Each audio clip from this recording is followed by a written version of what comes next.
Vamos a continuar con los temas de grupos funcionales, en donde veremos nomenclatura y algunas biomoléculas en relación a su estructura y su función. Iniciando con nomenclatura, tenemos que los distintos compuestos orgánicos poseen distintos tipos de enlaces químicos. De ellos tenemos los enlaces iónicos, que se refiere a una fuerza electrostática que mantiene unido a los iones en un compuesto iónico. Recordemos que el ion es un átomo con una carga neta positiva o negativa. El enlace covalente es un enlace fuerte que une a dos átomos que comparten dos electrones. Este tipo de enlace tiene una energía de enlace entre 200 y 300 kilojoules por mol, por lo que se brinda estabilidad a las moléculas. Puede ser de tres tipos: coordinado, polar o apolar o puro. El coordinado, uno de los átomos enlazados proporciona el par de electrones, y en el polar los electrones están más tiempo cerca de uno de los átomos que del otro, como sucede en la molécula de agua. Y mientras que en el enlace apolar la electronegatividad de los átomos es muy parecida. Recordemos que la electronegatividad es una propiedad de los átomos para atraer a sí mismos electrones para formar enlaces químicos. El tipo de enlace metálico enlaza núcleos y electrones de valencia de átomos metálicos. Y por último, las interacciones débiles, que son llamadas también electrostáticas o hidrofóbicas, comprenden a las fuerzas de Van der Waals, a los puentes de hidrógeno y a los puentes salinos. En estas tenemos que la fuerza de interacción de las fuerzas de Van der Waals van a estar determinadas por el radio de Van der Waals, que nos va a indicar qué tanto se pueden atraer los dos átomos entre sí, y estos átomos se van a atraer dependiendo del número de electrones que tengan disponibles para donar. Y en relación a los puentes de hidrógeno, estos se dan por una interacción entre un átomo de hidrógeno y un grupo aceptor, que puede ser un grupo carbonilo o un NH3. En este esquema tenemos justamente los dos tipos de enlaces, que sería el enlace covalente, en donde los electrones son compartidos entre los dos átomos que están formando el enlace, mientras que en el enlace iónico los electrones como tal no son compartidos, sino que se atraen las cargas, por eso se les llama una interacción electrostática, y se mantienen unidas por esa cercanía que tienen. En esta tabla observamos los números de electrones no apareados y entonces el número de enlaces que pueden formar. Por ejemplo, el hidrógeno puede formar enlaces con otro hidrógeno y mantenerse como H2. Por otro lado, el carbono puede formar hasta 4 enlaces, como vemos en la imagen, hasta con 4 hidrógenos de forma simultánea para formar el metano. Entonces, esta capacidad que tienen los átomos de donar o aceptar electrones, pues nos da una gran diversidad de compuestos químicos. Y en relación a la electronegatividad de los átomos, pues tenemos que esta va aumentando dependiendo del elemento químico, de sus características físico-químicas, y tenemos que los átomos más electronegativos son aquellos que se encuentran a la extrema derecha de la tabla periódica, antes de los gases nobles. Y en relación a los tipos de enlaces que comentábamos, pues esta electronegatividad va a influir en el tipo de enlace que se forme, cuál va a ser más estable y cuál se va a mantener. Ahora, en bioquímica nosotros reconocemos distintos grupos funcionales en donde participan sobre todo átomos de carbono, hidrógeno, oxígeno, nitrógeno, azufre, fósforo, y estos se encuentran de forma natural, de forma abundante, y pues se han caracterizado en los siguientes grupos que llamamos como grupos funcionales, porque le brindan a las moléculas ciertas características físico-químicas. El primer grupo funcional es el de los alifáticos, en donde tenemos alcanos, alquenos y alquinos. Aquí podemos observar los alcanos, en donde participan átomos de carbono e hidrógeno que pueden ser sustituidos, que pueden estar asociados a una cadena de radicales. Su naturaleza química generalmente es no polar, debido digamos que a la saturación de los enlaces del hidrocarburo.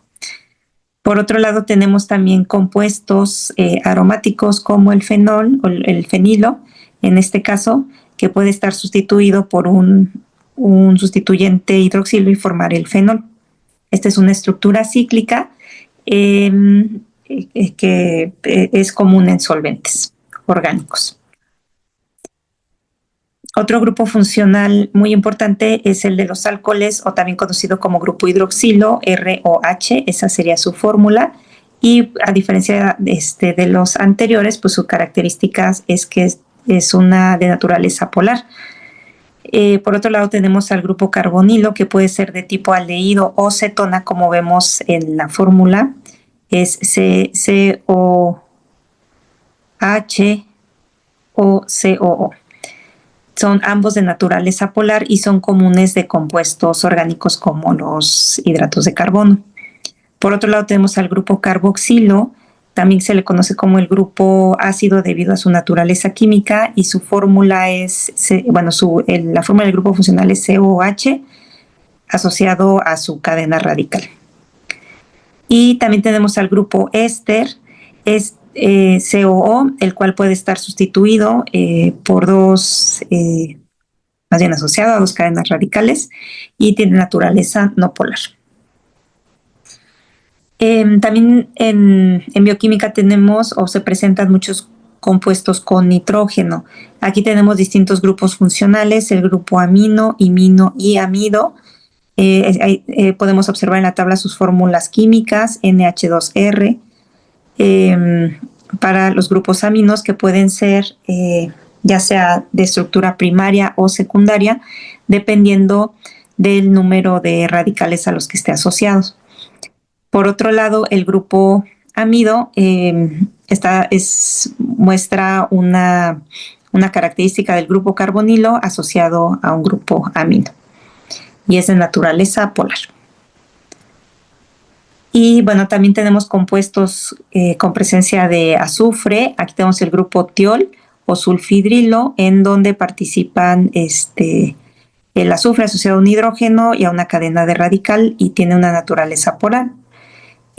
También tenemos el grupo sulfurilo, el cual pues le da una característica ácida a los compuestos. Y por último tenemos también compuestos con fósforo. El grupo funcional sería el fosforilo, y pues es muy común en distintas estructuras, especialmente en los ácidos nucleicos. Ahora, ¿qué tipo de biomoléculas tenemos en la naturaleza? Son diversas. Vamos a iniciar con los hidratos de carbono, que tenemos que es un grupo muy homogéneo de compuestos. Son las biomoléculas más abundantes de la Tierra, y de ellas depende gran parte del ciclo energético de la vida, dada su oxidación. El principal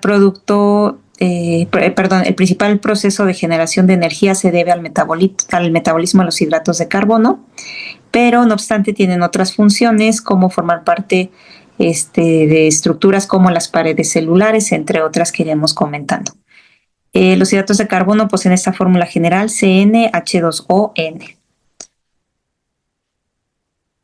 Ahora, los podemos clasificar por diferentes, digamos que características. La primera sería la posición del grupo carbonilo, la segunda el número de átomos de carbono, y la tercera por la cantidad de unidades de sacáridos. Ahorita vamos a revisar un poquito lo que son esta posición del grupo carbonilo, a qué se refiere, y vamos a hacer una breve descripción de la clasificación de los carbohidratos por la cantidad de unidades de sacáridos. Bueno, iniciamos con lo que son las aldosas y cetosas o derivados aldehídicos o cetónicos de alcoholes polihídricos. Estos serían compuestos, como vemos, de hidrocarburos, por eso se les llama hidratos de carbono, que poseen un grupo funcional aldehído o cetona, que son los que se están marcando en rosa. Entonces, un ejemplo de ellos son el gliceraldehído, la hidroxicetona, respectivamente. Estos son tautómeros. ¿Esto qué quiere decir? Que son isómeros estructurales y solo difieren en la posición de sus moléculas de hidrógeno y de los dobles enlaces que poseen. En este caso, su segundo átomo posee 4 sustituyentes diferentes. En el caso de los aldosas y cetosas. Y un enantiómero sería una imagen especular del otro compuesto y que no es superponible. ¿Okay? Ahora, digamos que el sufijo para nombrar a los hidratos de carbono generalmente es el de osas. Cetosa, aldosa. Ahora, retomando la clasificación de los hidratos de carbono, tenemos la de los monosacáridos, los cuales son moléculas de hidrato de carbono en donde tenemos un grupo carbonilo, varios grupos alcohol, y que no se puede fragmentar, digamos que en una molécula más simple. Se presentan en forma de triosas, tetrosas, pentosas y hexosas, esto en referencia al número de carbonos que poseen. Aquí las moléculas más comunes pues estarían la glucosa, la fructosa, etc. Entonces vamos a tener aquí las aldosas, vamos a identificar al grupo funcional aldehído, al alcohol secundario y al alcohol primario. Como mencionamos, el segundo carbono es el que va a poseer los 4 sustituyentes distintos. Y entonces por eso se le denomina así. Y en este caso tenemos el gliceraldehído, que es una triosa y a su vez una aldotriosa por poseer el grupo funcional aldehído. Las cetosas, como mencionábamos, poseen el grupo funcional cetona. Aquí tenemos como ejemplo la dihidroxiacetona, que a su vez es una triosa y también una cetotriosa. Ahora, estos monómeros de sacáridos se pueden organizar en oligosacáridos y al unirse de 2 a 10 unidades mediante enlaces glucosídicos vamos a obtener los distintos oligosacáridos. Los enlaces glucosídicos se forman entre los grupos hidroxilos de los monosacáridos y pueden ser de tipo alfa o beta dependiendo de la configuración que adopte el enlace. Los disacáridos, los oligosacáridos se pueden clasificar en disacáridos, etcétera. En este caso se refiere a 2 residuos de sacáridos. Un ejemplo de ellos son la sacarosa, la lactosa y la trealosa. Ahora, para poder nosotros estudiar a los oligosacáridos, pues tenemos que considerar los monómeros que la conforman, las conformaciones espaciales de estos y el orden de los monómeros. Y así como que pueden estar unidos a distintos tipos de moléculas orgánicas, como pueden ser lípidos o proteínas, y que estos últimos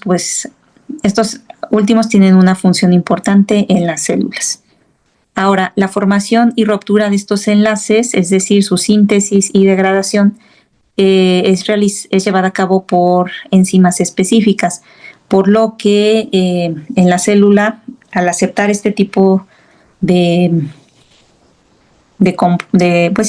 biomoléculas para obtener fuente de energía, requiere de enzimas que puedan llevar a cabo su degradación para así obtener energía. Y por último tenemos a los polisacáridos, que estos se forman por la unión de diversos monosacáridos, más de 10 unidades, mediante enlaces glucosídicos. Un ejemplo de ellos son el almidón y el glucógeno, que son una fuente de almacenamiento de energía en plantas y animales, respectivamente. La celulosa, que forma parte de la pared celular de las plantas, y la quitina, que forma parte del exoesqueleto de los insectos. Dependiendo de su estructura, se pueden clasificar en homopolisacáridos, los cuales están formados por un solo tipo de residuo monomérico de sacárido, mientras que los heteropolisacáridos están formados por 2 o más tipos de residuos. Ahora, los lípidos son otro tipo de biomoléculas de gran relevancia en las células. Una de sus funciones es el almacenamiento de energía, el cual lo podemos observar en el tejido adiposo, aunque también pueden funcionar como un aislante térmico en tejidos subcutáneos. Puede formar o alrededor de ciertos órganos. Puede formar también parte de la estructura de membranas, permitiendo una permeabilidad selectiva. También los lípidos son la base para la estructura de ciertas hormonas y también pueden combinarse con otro tipo de biomoléculas como las proteínas para formar las lipoproteínas, que son importantes transportadores de moléculas orgánicas o estar presentes en otras membranas como la mitocondria. En el área de medicina, la bioquímica de los lípidos es de gran relevancia para patologías como la aterosclerosis, diabetes mellitus, obesidad, etc. Entonces aquí tenemos algunos esquemas de estas funciones biológicas mencionadas. Y la última que serían esas funciones especiales, donde los lípidos actúan también como señales químicas dentro de vías de señalización celulares.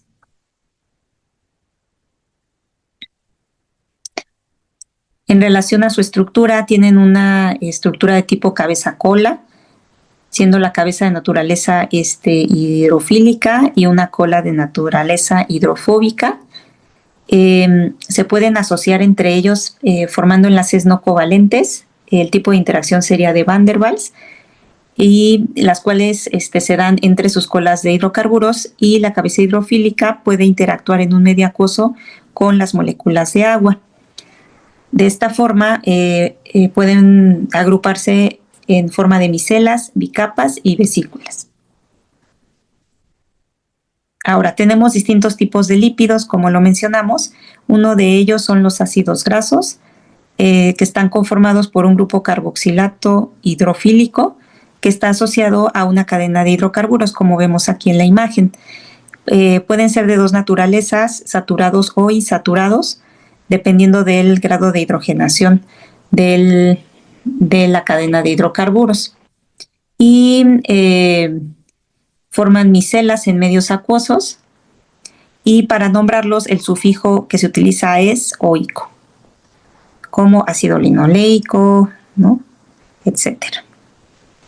Otro tipo de lípidos son los triacilglicéridos, los cuales, o triacilgliceroles, los cuales están formados por triésteres de ácidos grasos asociados a un esqueleto de glicerol, como vemos en la pantalla.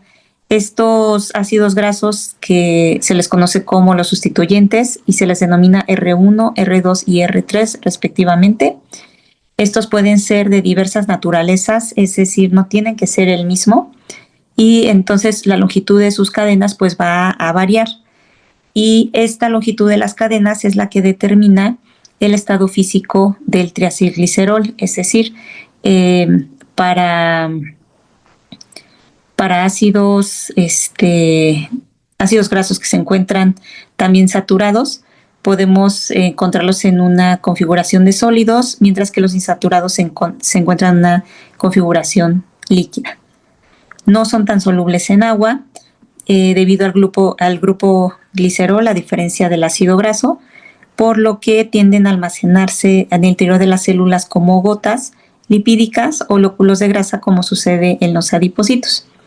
y entre sus funciones pues representan una forma de almacenamiento de energía bastante eficiente y su oxidación permite esta generación de energía. También pueden funcionar como fuente de calor. Por otro lado tenemos a los lípidos membranales, los cuales pues van a ser de distintas naturalezas. Los principales serían los fosfoglicéridos, esfingolípidos y esteroles. Los fosfoglicerolípidos poseen dos ácidos grasos esterificados con una molécula de glicerol y un ácido fosfatídico. El ácido fosfatídico está compuesto por un grupo fosfato y un grupo aminoalcohol unido al glicerol. Su longitud es un poco más reducida, puede tener de 14 a 24 átomos de carbono, generalmente se encuentran en estado saturado y lo que permiten es configurar a la membrana y dependiendo de esta, pues dependiendo de su grado de saturación y la longitud de las cadenas es que se va a dar la forma de la membrana lipídica que conforman las células. Para nombrarlos se menciona la base, ya sea de glicerol o esfingosina, más los ácidos grasos, más el grupo fosfato, más el sustituyente. Entonces aquí tenemos un ejemplo que sería la fosfatidilcolina, donde tenemos el grupo glicerol al que están anclados las dos cadenas de hidrocarburo y posteriormente se asocia el grupo fosfato y lo que es la colina. Ahí podemos ver que el doble enlace que presenta la segunda cadena de hidrocarburos genera un cambio estructural en el fosfolípido. Aquí hay algunos otros fosfolípidos que son abundantes en las distintas membranas de las células. Algunos de ellos tienen gran relevancia en sistema nervioso. Los esfingolípidos poseen una longitud de cadena larga. Estos van a inducir cambios en el grosor de la membrana y permiten el acceso de proteínas transmembranales. La característica es que permiten la formación de dominios lipídicos. Por otro lado, los glicolípidos son lípidos sintetizados a partir de una molécula de ceramida, a la cual se le ha añadido un glúcido, y estos son característicos de la membrana celular externa. Recordemos que la membrana celular está formada por dos capas, una interna y una externa, y al estar presentes en la membrana externa favorecen la formación de glicocális y sirven como elementos de señalización celular. Y por último tenemos al colesterol. Este está presente en ambas capas de la bicapa lipídica y lo que hace es interactuar con las cabezas polares de los fosfolípidos a través de su grupo hidroxilo terminal, mientras que interactúa con las cadenas de ácidos grasos a través de sus anillos y su cola hidrocarbonada. Se calcula o se estima que hay una gran proporción de colesterol por cada fosfolípido en la membrana y que su cantidad o abundancia en estas modula su rigidez o su fluidez. Ahora pasamos con los nucleótidos y ácidos nucleicos. Tenemos que los ácidos nucleicos más ampliamente estudiados son el DNA y el RNA. Son componentes químicos muy semejantes, pero tienen funciones biológicas muy distintas. El DNA pues, constituye a los cromosomas, contiene la información que compone a un organismo, mientras que el RNA es el que puede transcribir ese mensaje genético y traducirlo a proteínas. Aquí nos referimos específicamente al RNA mensajero.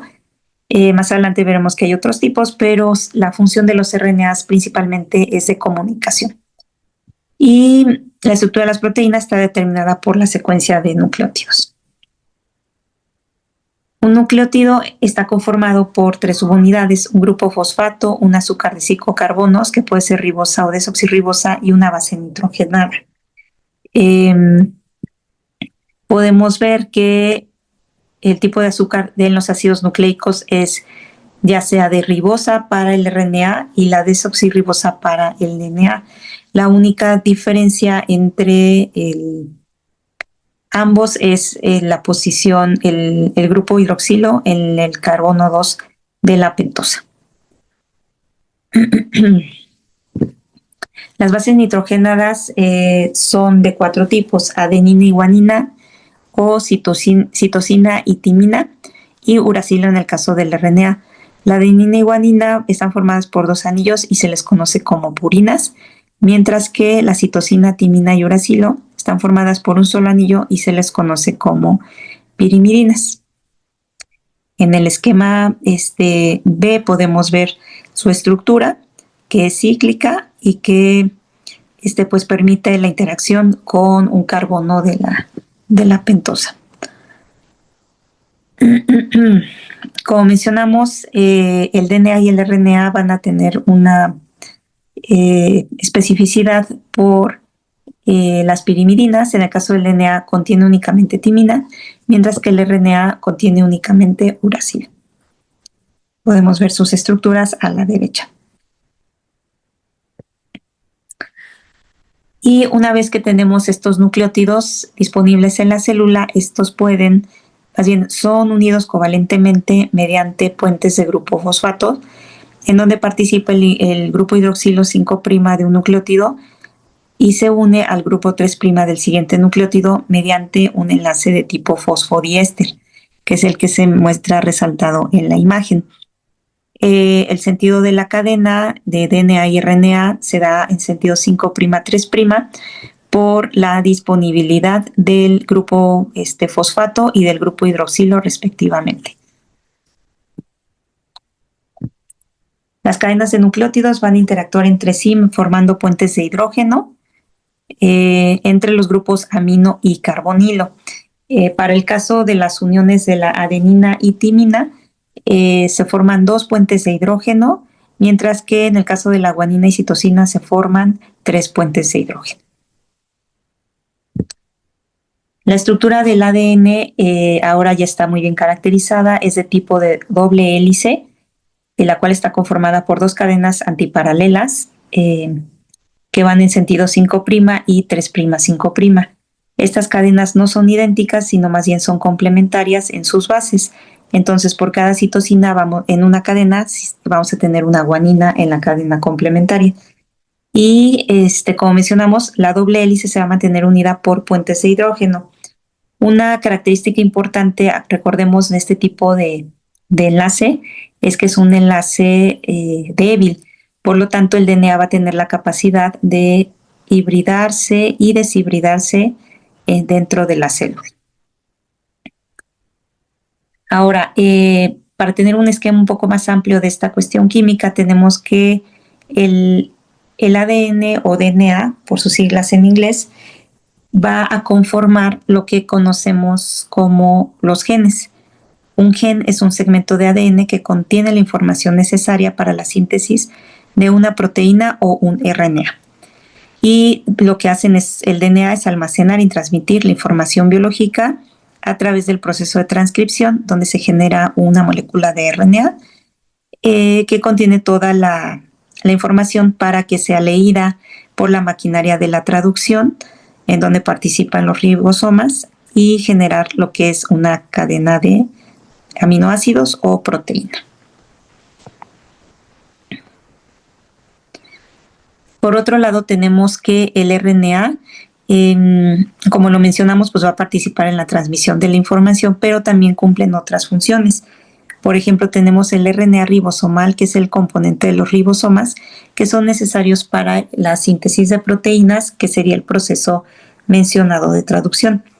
El RNA mensajero, como mencionamos, transporta esta información del DNA a los ribosomas, y el RNA de transferencia traduce la información del RNA mensajero a las proteínas. Lo que lleva básicamente son los aminoácidos para que se vayan insertando en la cadena naciente de polipéptidos. Y hay otros tipos de RNAs, largos no codificantes, cortos, pequeños nucleares, nucleolares, pero bueno, estos van a tener obviamente funciones específicas en la célula. Y bueno, el RNA pues tardó un poco en ser, digamos que caracterizado, pero fue en 1950 que se indicó que era el mensajero de la información, mediante estudios utilizando nucleótidos radioactivos, radiomarcados, que permitieron introducir o observar la formación de cadenas nacientes que los contenían y que eran independientes del DNA que contenía la célula. Ahora vamos a pasar a la última parte de las biomoléculas, que serían los aminoácidos, péptidos y proteínas. Los aminoácidos son compuestos orgánicos que poseen un carbono central, el cual está unido a un grupo carbonilo, como podemos ver a la derecha, y a un grupo amino. Y a su vez pueden estar unidos a un hidrógeno y a un sustituyente radical.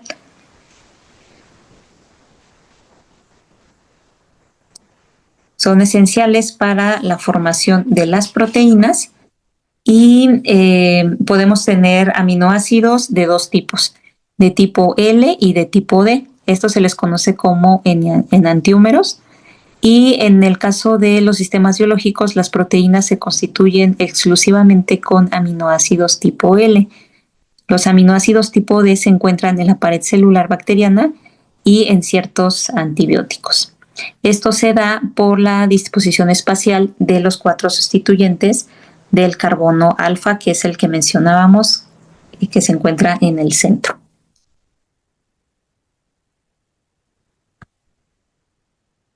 Entonces, como mencionábamos, pues pueden tener otras funciones, pueden formar parte de enzimas, los dominios catalíticos, sirven para la regulación metabólica, pueden actuar como precursores de neurotransmisores y hormonas, también se emplean para la defensa, para la síntesis de anticuerpos. En el caso también de transporte, pueden transportar proteínas, ¿no? Como lo hace pueden transportar, moléculas, ¿no? Como lo hace la hemoglobina, que transporta el oxígeno, y también fungen un rol importante como amortiguadores para mantener el pH fisiológico de las células, gracias a sus características anfotéricas. Nosotros podemos sintetizar 10 de los 20 aminoácidos esenciales, por lo tanto deben de consumirse en la dieta. Y tenemos más de 300 aminoácidos que ocurren en la naturaleza, pero solo 20 constituyen los monómeros de las proteínas. Ahora, los aminoácidos se pueden clasificar de acuerdo a su cadena lateral o su sustituyente R, de acuerdo a su polaridad. Se pueden clasificar en aminoácidos polares y no polares. Estos pueden ser aminoácidos cargados negativamente, como el ácido aspartico y el ácido glutámico, cargados positivamente o también conocidos como básicos, como la lisina, arginina e histidina. Y hay otro grupo de aminoácidos que no poseen carga, como la serina, glutamina, asparagina, treonina y tirosina.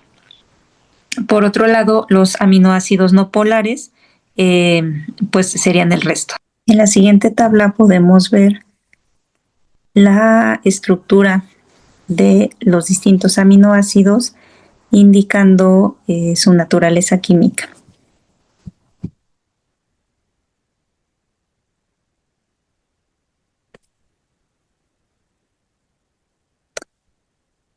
Ahora, los aminoácidos, como mencionábamos, son la unidad básica de las proteínas.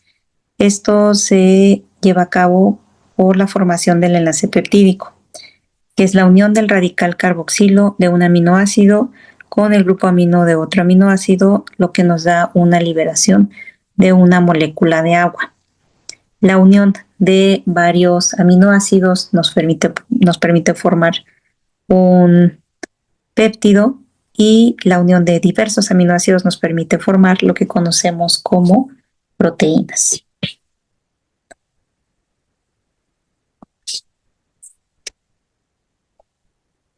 Ahora, las proteínas, como mencionábamos, pues van a variar en su estructura dependiendo del tipo de aminoácido que se una. Esto va a determinar la configuración tridimensional final que posea la proteína y, por tanto, la actividad biológica que va a llevar a cabo. Las proteínas poseen 4 niveles de organización estructural: primaria, secundaria y cuaternaria. La estructura primaria está definida por las secuencias de aminoácidos. Como podemos ver en la pantalla, una estructura primaria de la proteína GNRH, que es la hormona liberadora de la gonadotropina, está en el sentido aminocarboxilo y está compuesta por 10 aminoácidos, cuyas secuencias se muestra en la pantalla. Ahora, la estructura secundaria se refiere al plegado local de la proteína. Esta fue descrita en 1930 por Linus Pauling y colaboradores y establecieron 2 tipos de configuraciones, alfa hélice y lámina beta. En ambos casos, la configuración depende de las interacciones químicas o enlaces químicos que se dan entre los distintos aminoácidos que conforman a la cadena y que favorecen una estructura secundaria de estos tipos. Por ejemplo, la configuración de hélice beta es característico de la queratina, mientras que la lámina beta de la glicoamilasa.